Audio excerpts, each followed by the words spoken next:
Good morning. Welcome back to A to Z Gardening, and this is part 3 of our 3-part series about planning ahead and what we're doing here, kind of behind the scenes view at stands this time of year. I get lots of customers that'll say, oh, it must be a slow time of year, and it couldn't be further from the truth because we are planning and planting next year's crop. So just like the last 2 weeks, we talked about seeds and we talked about cuttings in the annual department, so growing hanging baskets, growing your flats and your vegetables. That's all planned already. The seeds are already ordered, the cuttings are already ordered. We use Ball Web Track. That's where our orders come from here. This here is from Walter's Gardens, which is a company in Michigan that grows massive, hundreds of acres of perennial field grown things. Perennials are the plants that come back year after year.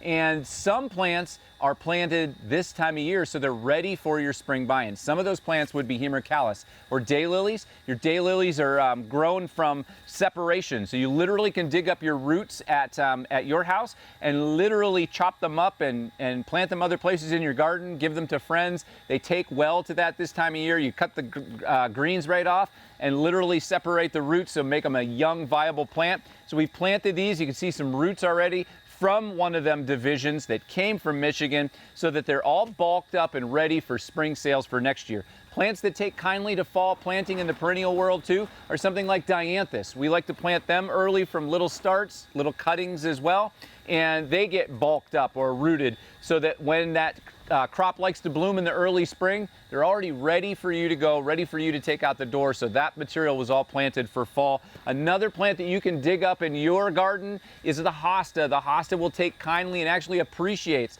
every 5 or 6 years. Dig the whole thing right up. Yes, I said dig up the whole root and chop it up with your best butcher knife from your kitchen.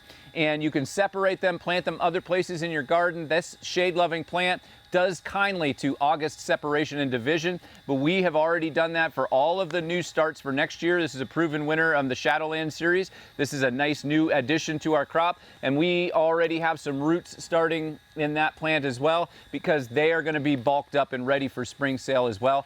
Watch our media for next year. We're going to have Hosta Fest instead of Hydrangea Fest, so we're growing tons of hostas for next year.